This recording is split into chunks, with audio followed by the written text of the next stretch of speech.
lagi siswa-siswi MTS Al-Musyarafah, adik-adikku, anak-anakku dimanapun berada. Mudah-mudahan kalian semua dalam keadaan sehat walafiat, tidak kekurangan sedikit apapun, dan tidak mengurangi semangat kalian untuk terus belajar menimba ilmu dimanapun berada, dalam keadaan apapun, dalam kondisi apapun. Mungkin sebelum kita masuk pada pembelajaran, perkenalkan, nama Bapak Eka Abdul Rauf, biasa dipanggil Pak Rauf. Kenapa dipanggilnya Pak Rauf? Karena ada satu hal yang sangat spesial menurut Bapak. Karena Rauf ini adalah panggilan, dan setiap panggilan, setiap nama adalah doa. Maka Bapak ingin senantiasa didoakan setiap kali dipanggil oleh kalian. Kalian mendoakan Bapak Ar-Rauf. Ar-Rauf akan mendoakan semoga Bapak ini nih menjadi Bapak yang senantiasa melimpahkan kasih sayang kepada siapa. Bapak sebagai guru daripada mata pelajaran sejarah kebudayaan Islam. Nanti kita akan belajar bagaimana sejarah kebudayaan Islam, atau disingkat dengan SKI. Kita akan belajar mulai dari kelahiran daripada baginda Nabi Muhammad SAW. Dan mungkin buat adik-adikku sekalian, anak-anakku sekalian, sudah tidak asing lagi dengan pelajaran sejarah kebudayaan Islam, terutama buat adik-adik yang memang sekolahnya ada yang di MI, madrasah, dan lain sebagainya. Itu biasanya sudah ada pembelajaran sejarah kebudayaan Islam. Namun kita akan belajar lebih mendalam lagi tentang siapa sosok baginda Nabi Muhammad SAW. Baik, kita akan mulai masuk pada pembelajaran.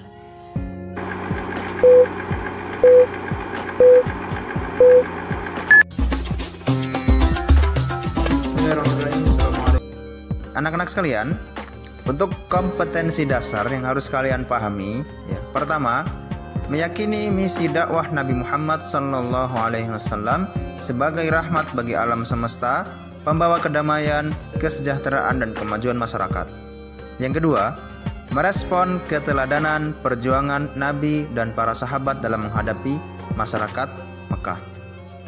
Yang ketiga, memahami sejarah Nabi Muhammad SAW dalam membangun masyarakat melalui kegiatan ekonomi dan perdagangan.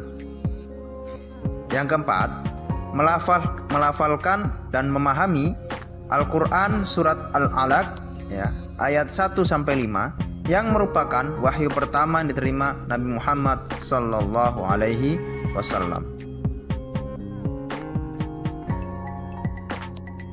Baik anak-anak sekalian, kita lanjutkan dengan tujuan pembelajaran.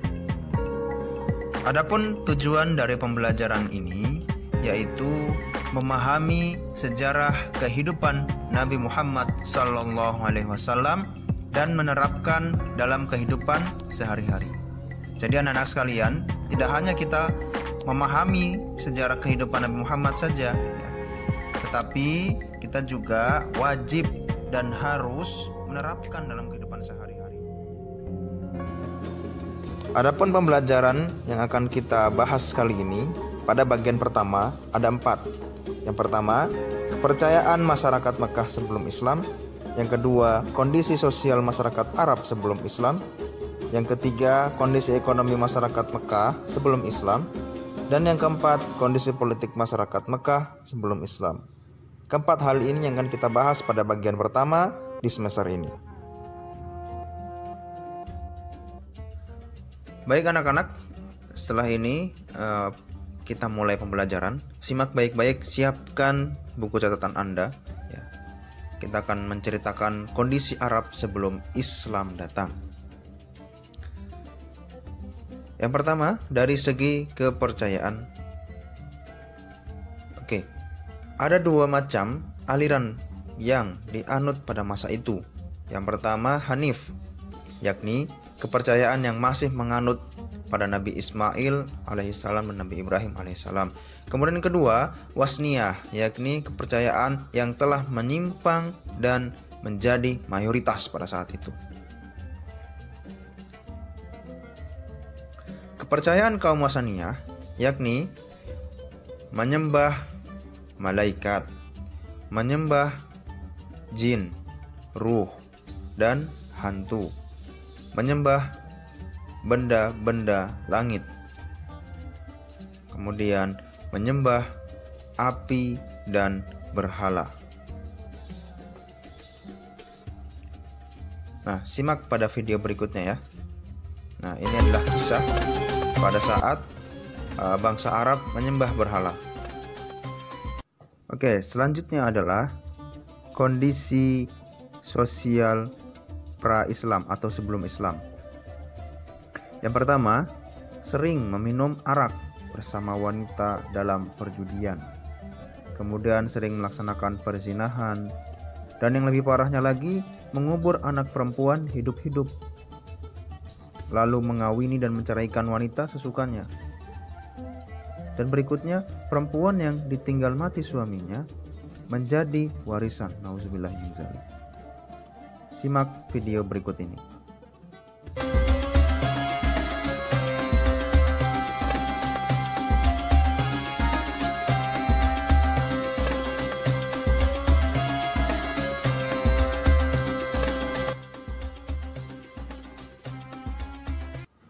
Baik anak-anak sekalian, selanjutnya kita ceritakan kondisi ekonomi sebelum Islam. Yang pertama di bidang perdagangan.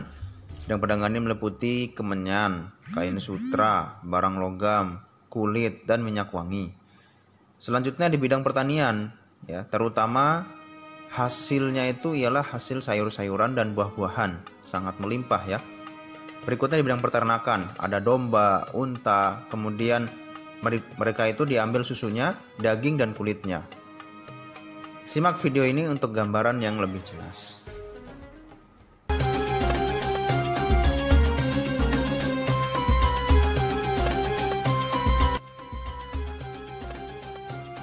Oke, selanjutnya kita cerita kondisi politik sebelum datangnya Islam. Mereka memiliki rasa cinta berlebihan terhadap sukunya. Mereka juga terpengaruh dengan 3 kekuatan politik yang sangat besar, yaitu Kekaisaran Nasrani Bizantium, kemudian yang kedua Kekaisaran Persia, dan yang ketiga dinasti Himyar. Nabi Muhammad memiliki misi dakwah. Misi dakwah ini yang pertama mengajarkan ketauhidan. Pada masyarakat Arab jahiliyah atau zaman sebelum Islam, terdapat suatu kepercayaan berbagai Tuhan, seperti menyembah berhala, bulan, ruh, arwah nenek moyang, arwah nenek moyang maksudnya, dan lain-lain. Kemudian Islam datang dan membawa perubahan, menegaskan bahwa Tuhan itu cuma satu. Nah, salah satunya menegaskan hari kiamat sebagai hari pembalasan. Hal ini bertujuan agar setiap manusia berpikir dalam bertindak, karena setiap perbuatan yang mereka lakukan akan ada balasannya di akhirat nanti. Selanjutnya mengubah perilaku masyarakat Arab jahiliyah. Nabi Muhammad SAW memberikan teladan akhlak yang terpuji. Kemudian kebiasaan tercela seperti berjudi, minum khamar, pembunuhan, dan lain-lainnya secara bertahap mampu dihilangkan oleh Rasulullah SAW. Selanjutnya Rasulullah mengangkat dan melindungi HAM atau hak asasi manusia. Dalam masyarakat jahiliyah terdapat tradisi perbudakan, sedangkan Islam mengajarkan semua manusia sama derajatnya, tidak ada perbudakan. Kehadiran Islam mengangkat martabat mereka yang tertindas seperti kaum duafa. Baik anak-anak, ini adalah wahyu pertama yang disampaikan kepada Nabi Muhammad yang berbunyi Bismillahirrahmanirrahim. Iqra bismi rabbikal ladzi khalaq, khalaqal insana min 'alaq, iqra wa rabbukal akram, alladzi 'allama bil qalam, 'allamal insana ma lam ya'lam.